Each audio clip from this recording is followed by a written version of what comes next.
ਦਰਸ਼ਕੋ break ਤੋਂ ਬਾਅਦ ਤੁਹਾਡਾ ਸਭ ਦਾ ਭਰਪੂਰ ਸਵਾਗਤ ਹੈ। ਵਿਊਅਰਸ, ਹੁਣ ਆਪਾਂ ਗੱਲਬਾਤ ਕਰਨ ਜਾ ਰਹੇ ਹਾਂ ਕਿ ਮੋਦੀ ਸਰਕਾਰ ਦੇ ਪ੍ਰੋਪੇਗੈਂਡਿਸਟ ਕੈਨੇਡਾ ਦੇ ਵਿੱਚ ਮੀਡੀਆ ਰਾਹੀਂ ਇਹ ਪ੍ਰਚਾਰ ਕਰ ਰਹੇ ਨੇ ਕਿ ਇਹ 3 ਖੇਤੀ ਕਾਨੂੰਨ ਕੈਨੇਡਾ ਦੇ ਵਪਾਰੀਆਂ ਲਈ ਬਹੁਤ ਵਧੀਆ ਹਨ, ਕਿਉਂਕਿ ਉਹ ਭਾਰਤ ਵਿੱਚ ਕਣਕ, ਦਾਲ, ਚਾਵਲ ਆਦਿ ਖੁੱਲ੍ਹ ਕੇ ਵੇਚ ਸਕਦੇ ਹਨ। ਸੋ ਇਸ ਬਾਰੇ ਆਪਾਂ ਵਿਚਾਰ ਚਰਚਾ ਕਰਨ ਜਾ ਰਹੇ ਹਾਂ। ਸੋ ਅਸੀਂ ਚਾਹਾਂਗੇ ਕਿ ਤੁਸੀਂ ਸਾਡੇ ਨਾਲ ਇਸੇ ਤਰ੍ਹਾਂ ਹੀ ਬਣੇ ਰਹਿਣਾ। ਦੇਖਣ, ਸੁਣ ਲਿਆ, ਲਿਖਣ ਲਈ ਤੁਹਾਡਾ ਸਭ ਦਾ ਬਹੁਤ ਬਹੁਤ ਸ਼ੁਕਰੀਆ ਜੀ। ਰਾਜ ਸਾਹਿਬ, ਕੀ ਕਹਿਣਾ ਚਾਹੋਗੇ ਇਸ ਮੁੱਦੇ ਬਾਰੇ? ਦੇਖੋ, ਕਿਉਂਕਿ ਸਰਕਾਰ ਨੇ ਕਨਫਰੰਟੇਸ਼ਨ ਦਾ ਰਸਤਾ ਉੱਥੇ ਚੁਣਿਆ ਔਰ ਬਾਹਰ ਜਿੰਨਾ ਡਾਇਸਪੋਰਾ ਸਿੱਖਾਂ ਨੇ ਔਰ ਪੰਜਾਬੀਆਂ ਨੇ ਦੋਵੇਂ ਪਾਸਿਓਂ ਹੀ ਜਿਹੜਾ ਇਸ ਪਾਸੇ ਨੂੰ ਦੁਨੀਆ ਭਰ ਦੇ ਵਿੱਚ ਕਾਰ ਰੈਲੀਜ਼, ਪ੍ਰੋਟੈਸਟ ਔਰ ਹੋਰ ਵੀ ਬੜੇ ਯੂਨੀਕ ਤਰੀਕਿਆਂ ਨਾਲ ਕਿਸਾਨ ਮੁੱਦਿਆਂ ਨੂੰ ਚੁੱਕਿਆ ਗਿਆ ਹੈ। ਹੈਸ਼ਟੈਗ ਚਲਾਏ ਗਏ ਨੇ। ਈਵਨ ਹੁਣ 26 ਜਨਵਰੀ ਦੇ ਹਵਾਲੇ ਨਾਲ ਵੀ ਬਹੁਤ ਸਾਰੀਆਂ ਥਾਵਾਂ ਦੇ ਉੱਤੇ Washington DC, New York, San Francisco ਔਰ ਇਹਨਾਂ ਸਾਰੀਆਂ ਥਾਵਾਂ 'ਤੇ ਜਿਹੜਾ ਉਹ ਪ੍ਰੋਟੈਸਟ ਹੋ ਰਹੇ ਨੇ ਵੱਡੇ ਪੈਮਾਨੇ 'ਤੇ। ਔਰ ਮੈਨੂੰ ਹੁਣ ਇਹ ਵੀ ਨਜ਼ਰ ਆ ਰਿਹਾ ਵੀ ਕਿਉਂਕਿ ਇਹ ਗੱਲ ਇਹਨਾਂ ਨੇ 80s ਦੇ ਦੌਰ 'ਚ ਵੀ ਕੀਤੀ ਸੀ, ਕਿਉਂਕਿ ਜਦੋਂ ਸਿੱਖਾਂ ਦੀ ਪਰਸੀਕਿਊਸ਼ਨ ਇਹਨਾਂ ਨੇ ਸਟਾਰਟ ਕੀਤੀ ਪੂਰੀ ਔਰ ਦਰਬਾਰ ਸਾਹਿਬ 'ਤੇ ਹਮਲਾ ਕੀਤਾ ਔਰ ਉਸ ਵੇਲੇ ਇਹਨਾਂ ਨੇ ਵੱਡੇ ਪੈਮਾਨੇ 'ਤੇ ਬਾਹਰ ਜਿਹੜੇ ਇਹਨਾਂ ਦੇ ਆਪਣੇ ਮੋਲ ਬਿਠਾਏ ਹੋਏ ਸੀ ਯੂਨੀਵਰਸਿਟੀਆਂ ਦੂਜੇ, ਉਹਨਾਂ ਨੂੰ ਵੀ ਐਕਟਿਵ ਕੀਤਾ। ਪ੍ਰੋਪੇਗੈਂਡਾ ਮਟੀਰੀਅਲ ਇਹਨਾਂ ਨੇ ਐਮਬੈਸੀਆਂ, ਕੌਂਸੂਲੇਟਸ ਦੇ ਵਿੱਚ ਭੇਜਿਆ ਕਿ ਜੀ ਦੇਖੋ ਇਹ ਉੱਥੇ ਆਤੰਕਵਾਦ ਇਹ ਕਰ ਰਹੇ ਸੀ, ਉਹ ਕਰ ਰਹੇ ਸੀ। ਹੁਣ ਅਸੀਂ ਦੇਖ ਰਹੇ ਹਾਂ ਕਿ ਕਿਉਂਕਿ ਕੈਨੇਡਾ ਦੇ ਪ੍ਰਾਈਮ ਮਿਨਿਸਟਰ ਜਸਟਿਨ ਟਰੂਡੋ ਨੇ ਇਸ ਦੇ ਉੱਤੇ 2 ਵਾਰ ਬੜੀ ਮਜ਼ਬੂਤ ਪੋਜੀਸ਼ਨ ਲਈ ਔਰ ਇਹਨਾਂ ਨੇ ਕੈਨੇਡੀਅਨ ਸਿਸਟਮ ਦੇ ਵਿੱਚ ਜਿਹੜੇ ਇਹਨਾਂ ਦੇ ਬੈਠੇ ਹੋਏ ਮੋਲ ਨੇ ਉਹਨਾਂ ਨੂੰ ਐਕਟਿਵ ਕਰਕੇ ਉਹਨਾਂ ਨੂੰ ਲੱਗਦਾ ਵੀ ਕੈਨੇਡਾ 'ਚ ਆਮ ਕੈਨੇਡੀਅਨਸ ਦੀ ਹਮਦਰਦੀ ਵੀ ਜਿਹੜੀ ਹੈ ਉਸ ਕਿਸਾਨਾਂ ਦੇ ਨਾਲ ਹੈ ਜਾਂ ਸਿੱਖਾਂ ਦੇ ਨਾਲ ਹੈ। ਔਰ ਉੱਥੇ ਐਕਟਿਵਲੀ ਸਾਰੀਆਂ ਹੀ ਜਿਹੜੇ 16-17 ਮੈਂਬਰ ਪਾਰਲੀਮੈਂਟ ਸੀ ਪੰਜਾਬੀ ਮੂਲ ਦੇ, ਪਲੱਸ ਈਵਨ ਦੂਸਰੀਆਂ ਧਿਰਾਂ ਨੇ ਵੀ ਕੀਤਾ। ਹੁਣ ਇਹ ਕੈਨੇਡਾ ਦੇ ਜਿਹੜੇ ਬਿਜ਼ਨਸਮੈਨ ਨੇ ਉਹਨਾਂ ਨੂੰ ਕਹਿ ਰਹੇ ਨੇ, ਕਿਉਂਕਿ ਕੈਨੇਡਾ ਦੁਨੀਆ ਦੇ ਦੇਸ਼ਾਂ 'ਚ ਕਾਫੀ ਜਿਹਦੇ 'ਚ ਅਸੀਂ ਜਿਹਨਾਂ ਨੂੰ ਲੈਗਿਊਮਸ ਕਹਿੰਦੇ ਆ, ਦਾਲਾਂ, ਪਲਸਿਸ, ਇਹ ਪ੍ਰੋਡਿਊਸ ਕਰਦਾ ਔਰ 2018 'ਚ $1.4 ਬਿਲੀਅਨ ਦੀ ਜਿਹੜੀ ਹੈ ਐਕਸਪੋਰਟ ਕੈਨੇਡਾ ਨੇ ਕੀਤੀ ਇੰਡੀਆ ਨੂੰ ਇਸ ਮਾਮਲੇ 'ਚ। ਹੁਣ ਇਹ ਉਹਨਾਂ ਨੂੰ ਇਹ ਕਹਿ ਰਹੇ ਨੇ ਜੀ ਦੇਖੋ ਇਹ ਜਿਹੜੇ ਫਾਰਮ ਐਕਟ ਬਣੇ ਨੇ ਇਹ ਕੈਨੇਡੀਅਨ ਬਿਜ਼ਨਸਿਸ ਨੂੰ ਬੜਾ ਫਾਇਦਾ ਹੋਏਗਾ ਕਿ ਵੀ ਉਹਦੇ ਥੱਲੇ ਤੁਹਾਡੇ ਲਈ ਮਾਰਕੀਟ ਖੁੱਲ੍ਹ ਗਈ ਵੀ ਉਹਨਾਂ ਨੇ ਕਿਸਾਨਾਂ ਤੋਂ ਖੋਹ ਲਈਆਂ ਜ਼ਮੀਨਾਂ, ਉਹਦੇ 'ਚ ਹੋਏਗਾ ਪ੍ਰਾਈਵੇਟ ਸੈਕਟਰ, ਇਕੱਲਾ ਅਡਾਨੀ ਅੰਬਾਨੀ ਨਹੀਂ, ਤੁਸੀਂ ਜਿੱਥੇ ਮਰਜ਼ੀ ਜਾ ਕੇ ਵੇਚ ਸਕਦੇ ਹੋ ਔਰ ਇਹ ਤੁਹਾਡੇ ਫਾਇਦੇ ਲਈ। ਔਰ ਇਹ ਗੱਲ ਕੋਈ ਛੋਟੇ ਮੋਟੇ ਨਹੀਂ ਕਹਿ ਰਹੇ, ਇਹਨਾਂ ਦੇ ਜਿਹੜੇ ਸੋ ਕਾਲਡ ਐਕਸਪਰਟ ਬਿਠਾਏ ਹੋਏ ਨੇ। ਔਰ ਅੱਜ ਕੈਨੇਡਾ ਦੇ ਆਲਮੋਸਟ ਸਾਰੇ ਹੀ ਮੇਨ ਮੀਡੀਆ, ਕਿਉਂਕਿ ਐਸੋਸੀਏਟਡ ਪ੍ਰੈਸ ਦਾ ਆਰਟੀਕਲ ਹੈ, ਮੈਂ ਗਲੋਬਲ ਨਿਊਜ਼ ਦੀ ਸਟੋਰੀ ਦੇਖ ਰਿਹਾ ਔਰ ਉਹਦਾ ਹੈਡਿੰਗ ਇਹ ਹੈ ਕਿ changes in Indian farm laws will be good for Canada as well experts. So ਇਸ ਆਰਟੀਕਲ ਦੇ ਵਿੱਚ ਉਹਨੇ ਕਿਹਾ ਕਿ ਜੀ changes to India's farm laws could open up the second most populous country to Canadian farmers, although a lot remains unknown about how a liberalized market might affect nations looking to export their produce. ਹੁਣ businesses ਨੂੰ ਕਹਿ ਰਹੇ ਨੇ ਦੇਖੋ ਤੁਹਾਨੂੰ ਨਾਲ ਹੀ farmers ਕੇ ਜੇ ਉਹ ਐਕਸਪੋਰਟ ਕਰ ਸਕਣਗੇ ਇੰਡੀਆ 'ਚ, ਤੇ ਫਾਰਮਰਸ ਵੀ ਕੈਨੇਡਾ ਦੇ, ਉਹ ਕੈਨੇਡਾ ਵਾਲਿਆਂ ਨੂੰ ਕਹਿ ਰਹੇ ਨੇ ਉਹਨਾਂ ਨੂੰ ਮਰਨ ਦਿਓ, ਤੁਹਾਡਾ ਇੱਥੇ ਲਹਿਰਾਂ ਬਹਿਰਾਂ ਹੋ ਜਾਣਗੀਆਂ। ਔਰ ਦੂਜਾ, ਔਰ ਇਹ ਗੱਲ ਇੱਕ ਕਹਿ ਰਿਹਾ ਸ਼ਸ਼ੀ ਜ਼ਾਹਰ ਹੈ Hindu, an adjunct professor at University of British Columbia's Institute for Resources, Environment and Sustainability, ਇਹ ਉੱਥੇ ਜਿਹੜਾ ਐਡਜੰਕਟ ਪ੍ਰੋਫੈਸਰ ਲੱਗਾ ਹੋਇਆ ਔਰ ਉਹ ਕਹਿ ਰਿਹਾ ਕਿ it will be good for Canada if these 3 bills are introduced and they sail through, he said in a recent interview. ਉਹ sail through ਇਸ ਲਈ ਵੀ ਫਸੇ ਹੋਏ ਨੇ, ਸੁਪਰੀਮ ਕੋਰਟ ਨੇ ਵੀ ਸਸਪੈਂਡ ਕੀਤਾ, ਇਹ ਵੀ 18 ਮਹੀਨੇ ਦਾ ਕਹਿੰਦੇ ਨੇ। ਉਹਨੇ ਕਿਹਾ he said the bill stipulate that you can sell agriculture produce anywhere you want, you can buy whatever you want and so that way it is good for Canada. ਉਹਨੇ ਕਿਹਾ ਜੀ ਕੈਨੇਡਾ ਦੇ ਬਹੁਤ ਫਾਇਦੇ 'ਚ ਨੇ, ਜਿੱਥੋਂ ਮਰਜ਼ੀ ਤੁਸੀਂ ਖਰੀਦੋ, ਜਿੱਥੇ ਮਰਜ਼ੀ ਤੁਸੀਂ ਵੇਚੋ। ਪਰ ਨਾ ਅੱਗੇ ਇਹਨੇ ਪੂਰਾ ਜਿਹੜਾ ਐਸੋਸੀਏਟਡ ਪ੍ਰੈਸ ਦੀ ਇਹਨੇ ਪੂਰਾ ਦਿੱਤਾ ਹੈ ਕਿ ਕਿਵੇਂ ਇਹਨਾਂ ਦੇ ਖਿਲਾਫ ਪ੍ਰੋਟੈਸਟ ਹੋ ਰਹੇ ਨੇ ਔਰ ਪ੍ਰੋਟੈਸਟਿੰਗ ਫਾਰਮਰਸ ਇਹ ਕਹਿ ਰਹੇ ਨੇ ਕਿ ਭਾਈ ਇਹ ਸਾਡੀਆਂ ਜ਼ਮੀਨਾਂ ਵੀ ਜਾਣਗੀਆਂ, ਸਾਡਾ ਕੋਈ ਕੰਟਰੋਲ ਇਹਦੇ 'ਤੇ ਨਹੀਂ ਰਹੇਗਾ।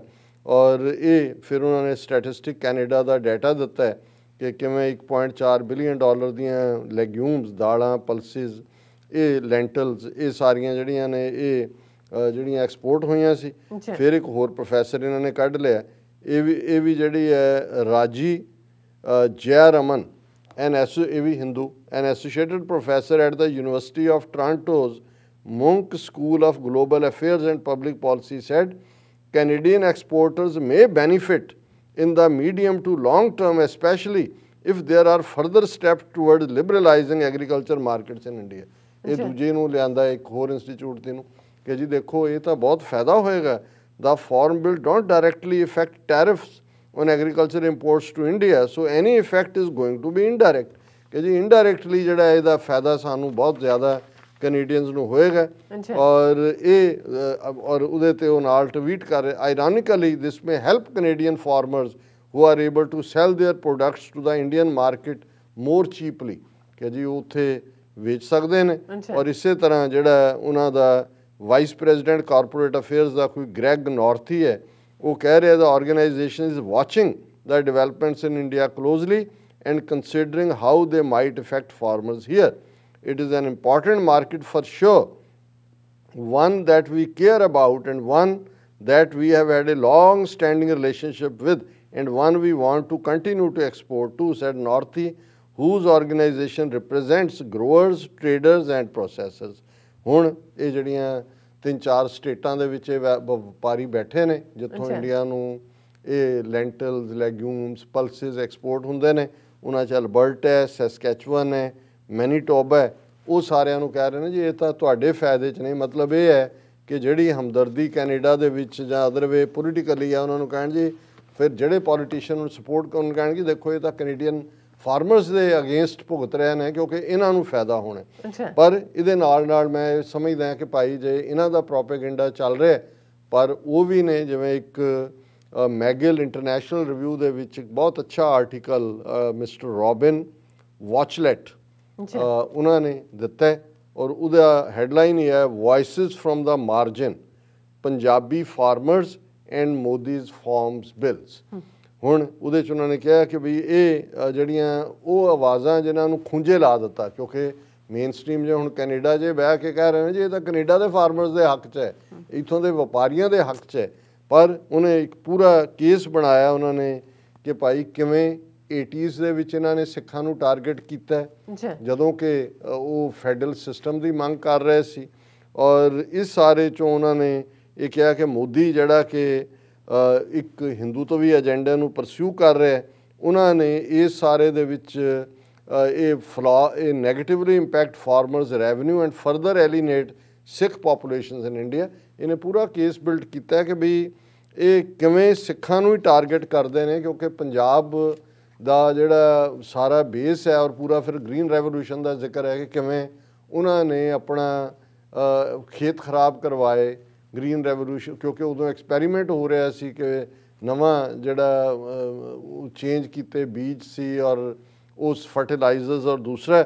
ਔਰ ਇਸ ਸਾਰੇ 'ਚ ਉਹਨਾਂ ਨੇ ਕਿਹਾ ਕਿ ਬਈ ਇਹ ਮਿਨੀਮਮ ਸਪੋਰਟ ਪ੍ਰਾਈਸ ਵੀ ਕਿਉਂਕਿ ਇਹਦੇ ਨਾਲ ਖਤਮ ਹੋ ਜਾਏਗਾ ਔਰ ਪੰਜਾਬ ਦੇ ਸਿੱਖ ਫਾਰਮਰ ਸਮਝਦੇ ਨੇ ਕਿ ਉਹਨਾਂ ਦਾ ਬਿਲਕੁਲ ਕਬਾੜਾ ਹੋ ਜਾਏਗਾ. ਉਹਨੇ ਕਿਹਾ ਕਿ farmers fears are hardly unfounded given Modi's electoral promise in April 2014 to rework the MSP in favour of farmers with an additional 50%. ਉਹਨਾਂ ਨੇ ਕਿਹਾ ਵੀ ਜੇ ਹੁਣ ਇਹ ਕਾਨੂੰਨਾਂ ਦੇ ਥੱਲੇ ਉਸ ਤੋਂ ਬਾਅਦ MSP ਖਤਮ ਹੋ ਜਾਣਾ ਤੇ ਉਹ ਕਿਉਂ ਇਤਬਾਰ ਕਰਨ ਕਿ ਉਹੀ ਮੋਦੀ ਜਿਹੜਾ 2014 'ਚ ਕਹਿੰਦਾ ਸੀ ਕਿ ਜਿਹੜੀ ਹੈ ਉਹ ਕਿਸਾਨਾਂ ਦੀ ਜਿਹੜੀ ਕਾਸਟ ਹੈ ਉਹਦੇ 'ਤੇ 50% ਪ੍ਰੋਫਿਟ ਹੋਏਗਾ, ਜਿਹਨੂੰ ਸਵਾਮੀਨਾਥਨ ਰਿਪੋਰਟ ਕਹਿੰਦੇ ਨੇ, ਉਸ 'ਚੋਂ ਭੱਜ ਗਿਆ ਉਹਨੇ. ਫਿਰ ਕਿਹਾ ਕਿ criticism of the bills particularly salient in the northern states of Punjab and Haryana for which the government's procurement of agriculture output mainly rice and wheat accounts for nearly 75% of farmers total output. ਉਹਨੇ ਕਿਹਾ 75% ਕਣਕ ਔਰ ਚੌਲ ਤੇ ਪੰਜਾਬ ਹਰਿਆਣੇ 'ਚੋਂ ਹੀ ਖਰੀਦੇ ਜਾਂਦੇ ਨੇ ਔਰ ਉਹਨਾਂ ਨੂੰ ਇਹ ਪਤਾ ਹੈ ਕਿ ਭਾਈ ਇਹ ਤਾਂ ਉਹੀ ਨੇ ਜਿਹੜੇ ਇਫੈਕਟ ਹੋਣਗੇ. ਇਹ ਜਿਹੜੀ ਹੈ ਪ੍ਰੋਕਿਉਰਮੈਂਟ ਦੇ ਉੱਤੇ ਗਵਰਨਮੈਂਟ ਏਜੰਸੀਆਂ 'ਤੇ ਡਿਪੈਂਡ ਕਰਦੇ ਨੇ. ਤੇ ਹੁਣ ਜੇ ਗਵਰਨਮੈਂਟ ਰੈਗੂਲੇਟਡ ਮਾਰਕੀਟਸ ਖਤਮ ਹੋ ਜਾਂਦੀਆਂ ਨੇ ਤੇ ਪੰਜਾਬ ਔਰ ਹਰਿਆਣਾ ਦੀਆਂ ਇਕੋਨਮੀਜ਼ ਖਤਮ ਹੋ ਜਾਂਦੀਆਂ ਨੇ. ਔਰ ਇਸ ਸਾਰੇ 'ਚੋਂ ਫਿਰ ਉਹਨਾਂ ਨੇ ਪੂਰੀ ਡੀਟੇਲ ਦਿੱਤੀ ਹੈ ਕਿ ਭਾਈ ਕਿਵੇਂ ਅਕਤੂਬਰ ਮਹੀਨੇ ਤੋਂ ਲੈ ਕੇ ਇਹ ਸਾਰਾ ਪਾਰਟ ਜਿਹੜਾ ਸ਼ੁਰੂ ਹੁੰਦਾ ਹੈ. ਔਰ ਉਹਨਾਂ ਨੇ ਇਹ ਕਿਹਾ ਵੀ ਕਿਵੇਂ ਉਹਨਾਂ ਦੇ ਉੱਤੇ ਸਖਤੀ ਕੀਤੀ ਗਈ, ਫਾਇਰ ਟੀਅਰ ਗੈਸ, ਵਾਟਰ ਕੈਨਨਸ, ਫਿਰ ਵੀ ਉਹ ਦਿੱਲੀ ਤੱਕ ਪਹੁੰਚ ਗਏ. ਔਰ ਉਹਨਾਂ ਨੇ ਫਿਰ ਟਰੂਡੋ ਦੀ ਗੱਲ ਕੀਤੀ ਹੈ ਕਿ ਬਈ ਕਿਵੇਂ ਟਰੂਡੋ ਨੇ ਸਪੋਰਟ ਕੀਤੀ ਔਰ ਉਹਨੇ ਹਿੰਦੂ ਨੈਸ਼ਨਲਿਸਟ ਗਵਰਨਮੈਂਟ ਨੂੰ ਕਿਹਾ ਕਿ ਡਾਇਲੋਗ ਇਨੀਸ਼ੀਏਟ ਕਰੋ ਫਾਰਮਰਸ ਦੇ ਨਾਲ, ਔਰ ਉਸ ਦੇ ਉੱਤੇ ਇੰਡੀਅਨ ਫੋਰਨ ਮਿਨਿਸਟਰੀ ਨੇ ਬੜਾ ਰਿਐਕਟ ਕੀਤਾ ਔਰ ਇੱਕ ਉਹਨੇ ਆਪਣੇ ਮੈਗਲ ਵਾਲੇ ਇਸ ਪ੍ਰੋਫੈਸਰ ਨੇ ਆਪਣਾ ਹੈਡਿੰਗ ਨਰਿੰਦਰ ਮੋਦੀ ਇਹ vector for Hindu nationalism, vector ਹੁੰਦਾ ਜਿਹੜਾ ਏਜੰਟ ਹੋਏ ਕਿ ਭਾਈ ਇਹ ਤਾਂ ਹਿੰਦੂ ਤਵਾ ਦੇ ਏਜੰਡੇ ਨੂੰ ਹੀ ਇੰਪਲੀਮੈਂਟ ਕਰ ਰਿਹਾ ਔਰ ਫਿਰ ਕਿ ਵੀ ਇਹ ਕਿਵੇਂ ਸਿੱਖਾਂ ਨੂੰ ਇਫੈਕਟ ਕਰੇਗਾ, ਕਿਵੇਂ ਇਹਨਾਂ ਨੇ ਆਪਰੇਸ਼ਨ ਬਲੂ ਸਟਾਰ 84 'ਚ ਕੀਤਾ ਔਰ ਹੁਣ ਜਿਹੜਾ ਇਹ ਪਾਰਟ ਹੈ to this day operation blue star remains a memorable example of Sikh persecution under the central government ਕਿ ਇਹਨਾਂ ਨੇ 84 'ਚ ਇਹ ਕੀਤਾ ਔਰ ਹੁਣ ਜਿਹੜੀ ਸਿੱਖਾਂ ਦੀ ਐਕਸਕਲੂਸਿਵ ਜਿਹੜੀ ਹੈ ideology is one of many examples of systematic inequalities entrenched within the central government ਕਿ ਉਹ ਕਿਵੇਂ ਸੈਂਟਰ ਗਵਰਨਮੈਂਟ ਤੋਂ ਫਰਕਾ ਕਰ ਰਹੀ ਹੈ। ਪੋਲੀਟੀਕਲ ਫਿਗਰ ਦੇ ਤੌਰ ਤੇ ਮੋਦੀ ਨੇ ਜਿਹੜਾ 2002 ਜੋ ਮੁਸਲਮਾਨਾਂ ਨਾਲ ਕੀਤਾ ਔਰ ਉਹਦੇ ਤੋਂ ਉਹਨੇ he instigated violence against Muslims declaring an attack on a train at Godhra was related to an act of terrorism. ਫਿਰ ਉਹਨੇ ਸਾਰਾ ਇਸ ਨੂੰ ਬਿਲਡ ਕਰਕੇ ਕਿਹਾ ਕਿ ਵੀ ਮੋਦੀ ਹੁਣ ਜਦੋਂ ਵਾਪਸ ਇਹ ਆਇਆ ਉਹਦਾ ਨੈਸ਼ਨਲਿਸਟ ਏਜੰਡਾ ਹੈ ਔਰ ਇਹ acute ethnic fractalization facilitated by Modi and BJP. There is a little doubt that his recent farm bills reflect an attempt to undermine economic opportunities for Sikh farmers and questions still remain as to how current tensions can be resolved. ਹੁਣ McGill 'ਚ ਬੈਠਿਆਂ ਨੂੰ ਸਮਝ ਆ ਰਹੀ ਹੈ ਕਿ ਭਾਈ ਇਹ ਸਿੱਖਾਂ ਦਾ ਫਾਈਨਲ ਇਕਨੋਮਿਕਲ ਜੈਨੋਸਾਈਡ ਦੇ ਥੱਲੇ ਜਿਹੜਾ ਉਹ ਫਾਈਨਲੀ ਉਹਨਾਂ ਨੂੰ ਡਿਸਟਰੋਏ ਕਰਨ ਦੇ ਲਈ ਹੈ। ਫਿਰ ਉਹਨਾਂ ਨੇ ਤੋਮਰ ਦਾ ਕੋਟ ਕੀਤਾ ਕਿ ਵੀ ਕਿਵੇਂ ਉਹ ਐਨਗੇਜ ਕਰ ਰਹੇ ਉਹਨਾਂ ਨੂੰ, ਪਰ ਇਹ ਸਾਰਾ ਇੱਕ ਧੋਖਾ। ਔਰ ਫਿਰ ਇੱਕ ਕੈਮ ਸਿੰਘ ਮੈਂਬਰ ਨੇ ਕੋਈ Sikh Indian diaspora studying in Birmingham England, ਉਹਨਾਂ ਨੂੰ ਕੋਟ ਕੀਤਾ ਕਿ he fears the long term implications of these bills for Sikh farmers. Although this is an all farmer issue that affects every farmer, it does affect Punjab and its Sikh communities the most because 50% of India's crops come from Punjab and the population equates for only 2% of the total population of the nation. These bill harm minorities the most, he said in an email conversation. और उस सारे च उन्होंने ये कहा कि भी ultimately उन्होंने हिंदू ਨੈਸ਼ਨਲਿਸਟ ਏਜੰਡਾ ਹੈ ਮੋਦੀ ਸਰਕਾਰ ਦਾ।